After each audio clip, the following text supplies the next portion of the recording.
Hello everyone.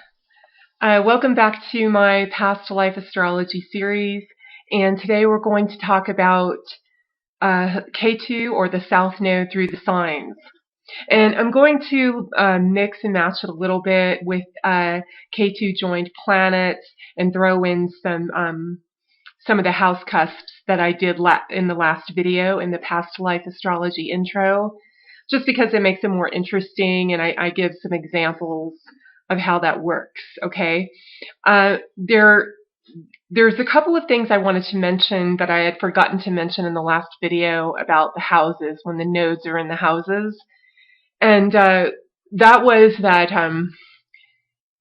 there's a kind of a myth or a legend or some indications in some of the old books that when Rahu and Ketu are in the angles, meaning the 1st and 7th house, or in the 4th and 10th house, that the person recently changed sex in the last lifetime, meaning in the last lifetime they were a man and now they're a woman, or vice versa.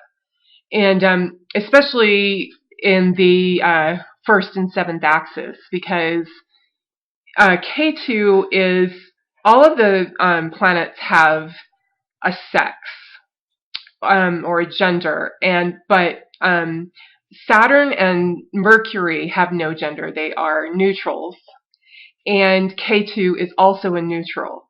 So Ketu neuters kind of the sexuality of a person to some extent. I mean, it doesn't do that in their desire, but it does that in the way they present themselves, especially if it's in the 1st house. It can kind of neuter either the femininity or the masculinity a little bit. And so yeah, I just wanted to mention that because that does have to do with past lives, and that is said in some of the old texts. So yeah, I want to throw that out there. And then another thing I wanted to mention was that I do not use aspects for Rahu and Ketu. So meaning that in my system they do not give aspects, because they do not have bodies and they do not have eyes to look at other planets or give drishti. That's what it's called, to give a glance. So they don't look at other planets, but other planets can look at them and give their drishti or their aspect. So if you have Ketu in a sign without any planets near it, but there's a very strong aspect from another planet, let's say there's a planet with Rahu aspecting on Ketu, then that will influence Ketu to some degree. Now, the only aspects that I do use for the nodes, I'm just going to say this really doesn't have to do anything with past life astrology, but just in general, the nodes do give sign aspects. They're called Rashi aspects, and that's part of Gemini astrology, and they can also influence the planets they're with. But that's kind of minimal. I'm not going to talk about that today and how they influence the past lives, because there are so many other things that go into past life astrology, and that's kind of a minor thing that I'll probably mention in the last few videos on this topic. Okay,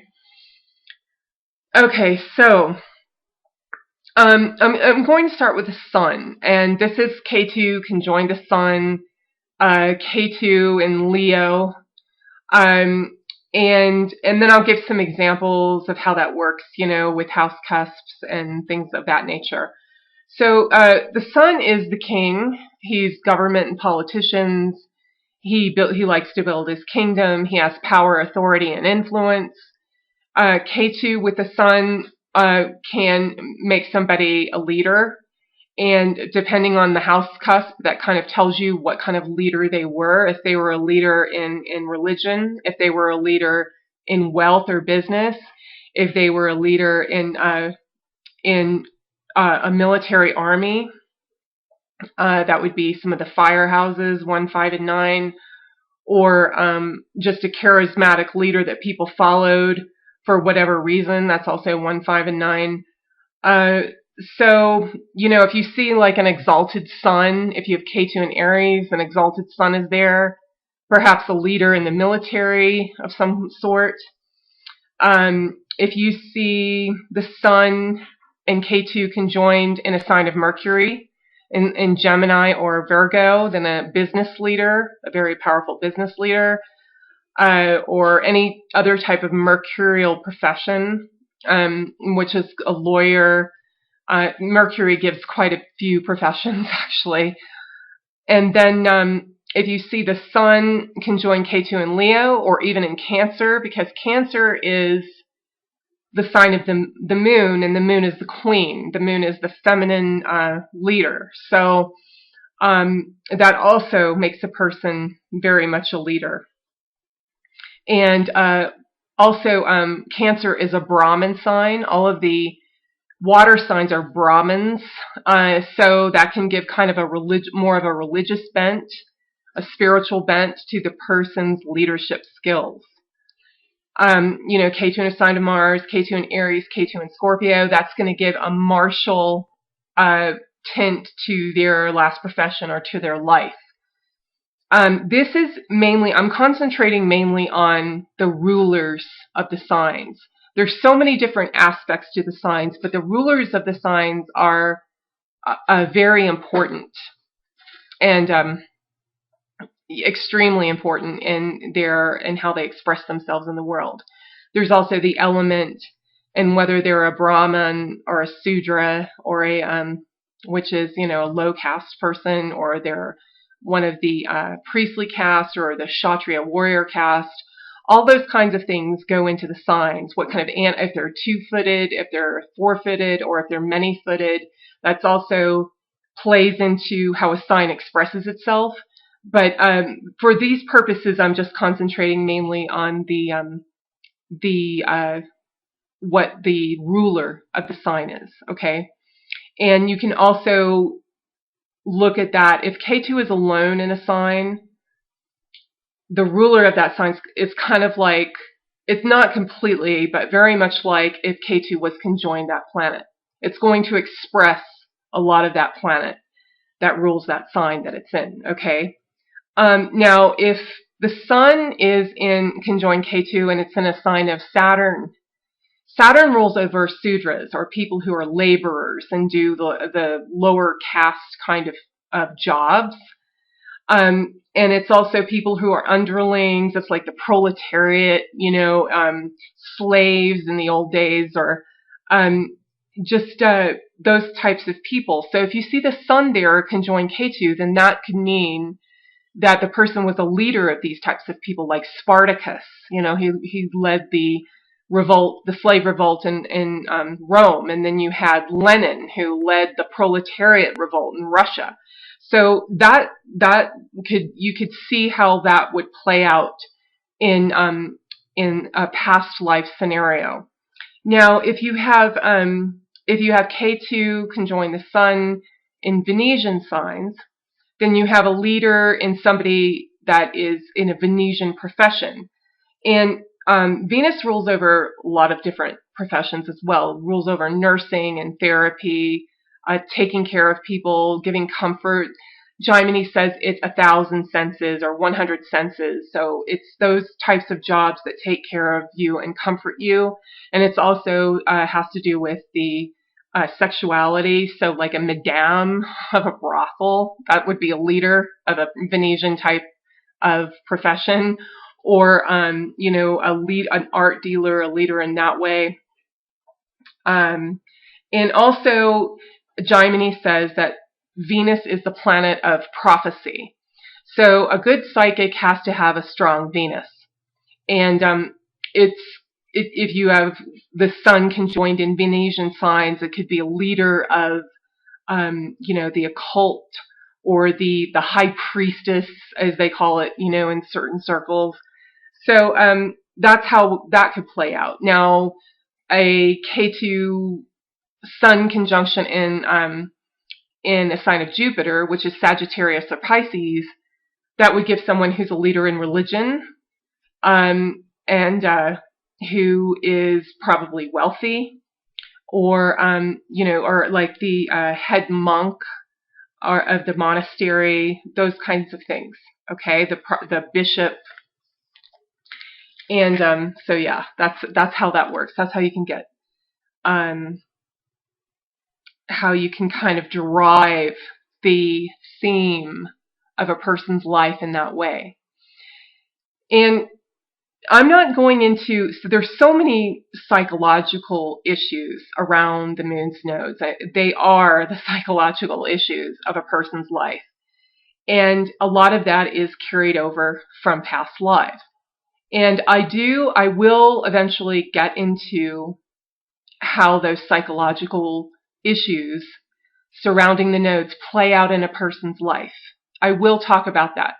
But farther down the line, maybe a month or two, I have so many different techniques and those kinds of things that I want to do videos about. And I will get to the psychological aspects to it eventually. But I really want to try to concentrate on past lives, and which is mainly Ketu, because in the ancient times, myths and legends and fairy tales, things of that nature, were the psychological way people incorporated those stories into their psyche. That was the ancient psychology. And when you learn about your past life, or when you can see the past life in the chart, that is like your story or your legend or your own myth that you are learning from in this life. So that's why I like to talk about past lives more in kind of a concrete terms rather than going into the more psychological aspects of it, which I will do eventually, but right now I want to concentrate on this. Now, when I talk about Ketu through the signs or Ketu conjoined planets, you have to look in two places. You have to look in the Rashi or birth chart. You have to look in the birth chart, all of these things in the birth chart, or in addition to that, you have to look at the D60, which is called the Shastiamsa. It is the most time-sensitive chart there is. And it can change, every few seconds. So you have to look at Ketu in the birth chart, the sign placement of Ketu in the birth chart, and then Ketu also, the sign placement in the D60, and only look at Ketu. Another chart that you have, the past life chart, which is the D12, and I'm going to do a video on that separately, and how you can read that and get some real detail and kind of do some timing and the manner of death and all those types of things. And that will probably be the next video. Okay, so let's move on to, we're talking about Saturn signs, or now Saturn, if Ketu's in a Saturn sign, or if Ketu is with Saturn, the person is coming from very difficult life, okay?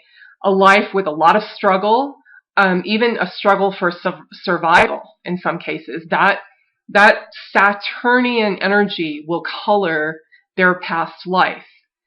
And they say when Ketu is with Saturn, or in Capricorn or Aquarius, especially if it's conjoined Saturn, but they say that really incentivizes the person to move out of Ketu, to get away from Ketu or the South Node and go towards Rahu, because Saturn is, all of those things we don't want, struggle and, long waiting, delays, setbacks, struggle, or it's your mortality, it's your health, bad health problems.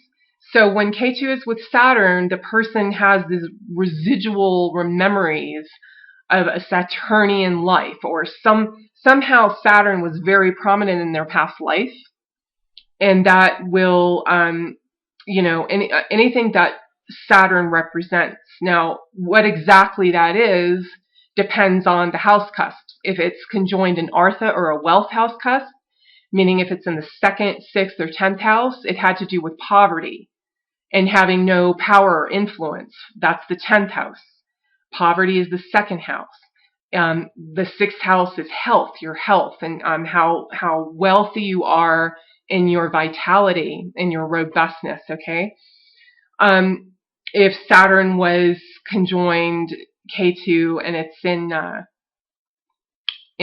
let's say one of the water houses, like the moksha houses they call them, which is 4, 8, and 12. Let's say it's in the fourth house. That's mean you had a lot of emotional pain.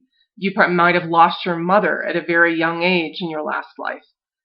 You had to, you were very emotionally empty, and you wanted to, you needed that. It can give depression a lot in the last life. So see how that kind of works. Let's say you have Ketu in one of Saturn's signs, and that house cusp, the second house cusp is one of those signs next to Ketu. Then you can bet you were probably having some financial troubles in your last life. So all of those things go to kind of color and give the theme of the person's life. Now, if you see it twice, if you see Ketu, let's say you have Ketu conjoined Saturn in your birth chart, then you look at the D60 and you see that Ketu is in Capricorn or Aquarius, then you can bet that there was very strong Saturnian influence. The more you see of one thing, the more that's going to influence and color your past life. Okay. Now, in Mercury signs or conjoined Mercury. Okay, so Ketu in Gemini or Virgo or conjoined Mercury. So Mercury is a planet of business, of communication, of lawyers, of linguists, of actors, dancers, and craftsmen, which that includes artists. And I mentioned this in my last video. Venus is the completed, finished work of art, or the actual entertainment, the show that you put on. But all of the practice that goes into it, the skill that is needed to do this, is Mercury. So Mercury rules artists in that regard. Okay, according to Gemini. And so those are any of those types of professions that you could have been if you have Ketu in one of Mercury signs or Ketu conjoined Mercury. Now the house cusp is going to give you a little more insight. If it's on the sixth house cusp, it's probably you were a lawyer, because the sixth house rules lawyers. If it's in the third house, that's entertainment and performing arts. So you're probably involved in that in some way. If it's let's say it's in the seventh house. The seventh house is business. So you were probably a business person involved in merchandise and trade. So that's how Mercury can color that. And remember to look at that in the D60 as well. Okay? And I'm going to put how to calculate the D60 down in the description. Okay, so next we have, let's see, we did Mercury, we did Venus, we did Saturn. Jupiter, I think we talked about Jupiter quite a bit. Okay. Jupiter is somebody who, if you've got Ketu conjoined Jupiter, you have a sense of wealth. You're either coming from a very wealthy lifetime, depending on the house cusp again. If it's next to a wealth house, an Artha house, then you can bet you were probably wealthy. If it's next to a moksha house, you were probably in some type of either like a monastery religious person, or if it's in the 8th house or the 12th, it could be that and Venus is influencing in some way, and that's why you would go to the D60 to see the nuances of these things. Then that could be prostitution or some kind of sexually taboo profession, or coloring your life. Maybe you were, born out of wedlock that had a huge stigma on it in the past, and especially in the ancient world. So, you know, that kind of gave a theme to your life. And so, yeah, that's how. Oh, and I forgot about Mars. Can't forget about that. Okay, so if you have Ketu conjoined Mars, or in Aries or Scorpio, and again, look at this in the D60 and look at two strong planetary aspects to it, you're coming from martial past lives. Not only is it martial, like military, or you know, police, or you know, the guard of the king, or whatever. It can be that, but Mars also rules land and real estate. It rules buildings. And if you had, like, let's say you had Ketu with Mars in a sign of Mercury, well, then you're a craftsman. You actually design the building. You could, you know, you go to Europe and you see all of these very elaborate buildings and castles built during the Middle Ages and Renaissance, and they had guilds then. So you would be that type of person if you were building, if you had Mars and Mercury together. Sorry, that was my dog. Okay, so that's what Mars rules, and then you would kind of mix that with any house cusp that's closest to Ketu, and then also you would look in the D60. Now, Ketu in the signs of the Sun and Moon, Ketu in Cancer. Again, Cancer is ruled by the Moon, and the Moon is one of the planetary royalty. The Moon is the queen. So you can be a leader, but your leadership is more diplomatic and more, you know, kind of dealing with the public more. The Moon rules the public. And then also, Cancer is a Brahmin sign, and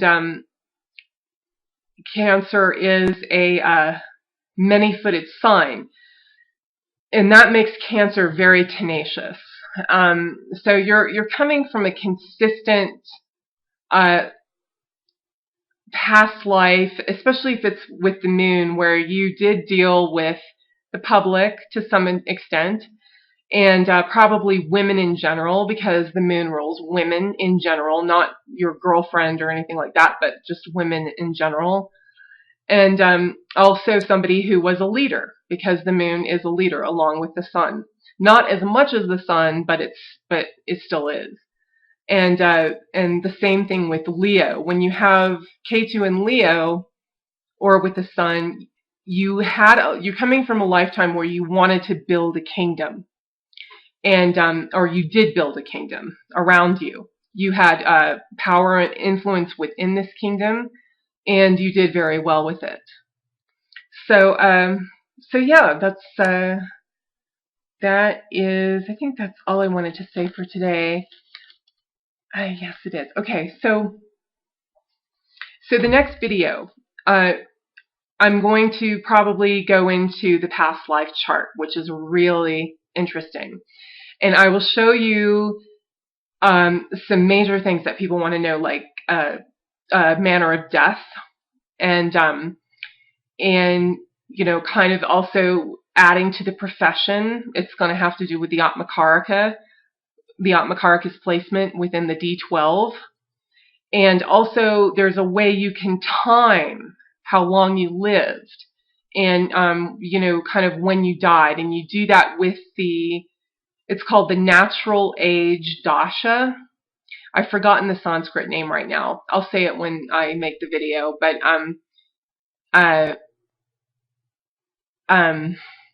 yeah, that's how you can time your past life using this dasha system, and using the D12.